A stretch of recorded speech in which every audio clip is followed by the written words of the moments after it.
Hey everybody, Jeremy Hooper here. So here's what I think.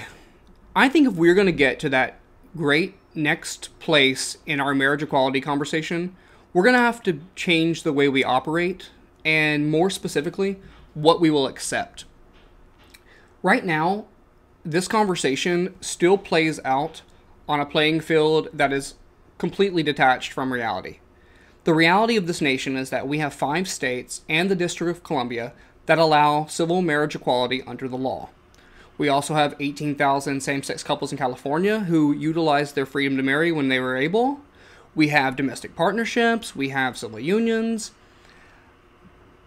We also have a body of fact where people are starting more and more to realize that bans like the Defense of Marriage Act just aren't constitutional. Judges are also starting to realize this. Marriage rulings more and more going in our favor. And yet, when this debate plays out on the mainstream media, it's still presented as a two-sided, agree to disagree, often from the right, from the left, sort of contrived, split-screen debate where our opposition is still allowed to use lines like the Defense of Marriage or sanctity of marriage, or Maggie Gallagher's favorite, the two great halves of humanity, and use arguments about procreation, and of course all of the faith-based arguments.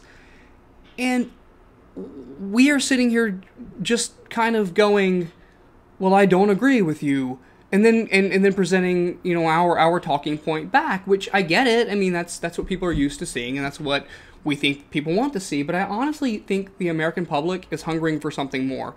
I think a lot of our apathetic would-be allies see this debate now and they just hear noise. They just think that it's something that doesn't involve them and it's just this this other. And they know what to expect, more importantly. So I think we really are going to have to shake it up and say, wait a minute. Look, when CNN books Tony Perkins, to have whoever's on from our side look them in an eye and say, this guy over here has said some of the nastiest things about us, and here I will proceed to tell you some of them, and then rail off the list. I will gladly give anyone the list so they can rail it off. Or when Maggie goes on with someone, say, okay, what Maggie's telling you right now is one thing, but on Janet Parshall's radio show last year, Maggie encouraged gays to change, and she said that she considers homosexual behavior, which is what she called it, she considers that to be unfortunate. So what exactly is Maggie trying to stop here? Is it marriage, or is it gay people themselves? And I think we're going to just have to cut through the BS and have those conversations. So people will really start to connect the dots and go, wait a minute, this is kind of weird. What I'm hearing from the other side really doesn't make a lot of sense. People have been marrying in Massachusetts, and I haven't heard of anything really bad happening. So I think we're going to have to shake it up. I also think we're going to have to be more, I hate to use the word aggressive, because I know that can have a negative connotation, but more active, proactive, in separating the religious and civil conversations. I would actually like to see a year-round campaign. Forget the celebrity campaigns, which they're great, but I would like to see a year-round campaign where various people of the cloth sit in front of a black screen and say, I oppose same-sex marriage in every way because of my faith. Then have them quote some scripture.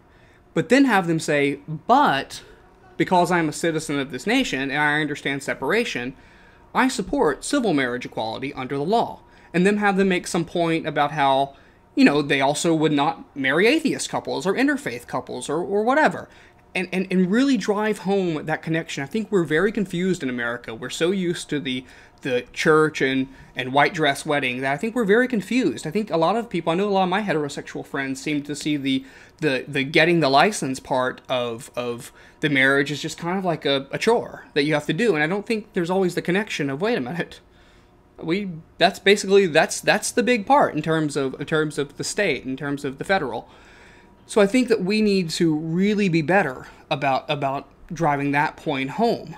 And that's another one of those that will cut through the stuff like we saw this weekend on 60 Minutes, where Archbishop Dolan from New York was allowed to just rail on about how he can't play shortstop for the Yankees and he can't marry his mother, so based on his faith, two gay men shouldn't get married.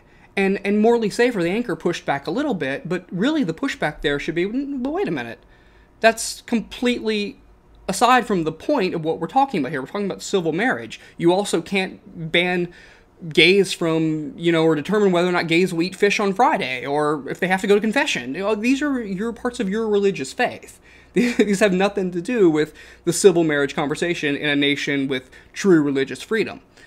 And so, I don't know. I know that I'm still not really seeing that. I'm still not seeing that refreshing candor that I think if someone from our side would get on and do that and shake it up, I really think the American public would take to it and kind of grant that person some sense of hero status. And I think it really could change this conversation and be a real profile and courage. So those are just a few of my thoughts. I do know that we have to do something because I think we're getting a little stagnant, especially when it comes to rallying the apathetic, who we're going to have if we're going to get to that next place. So great talking to you guys. Talk to you soon.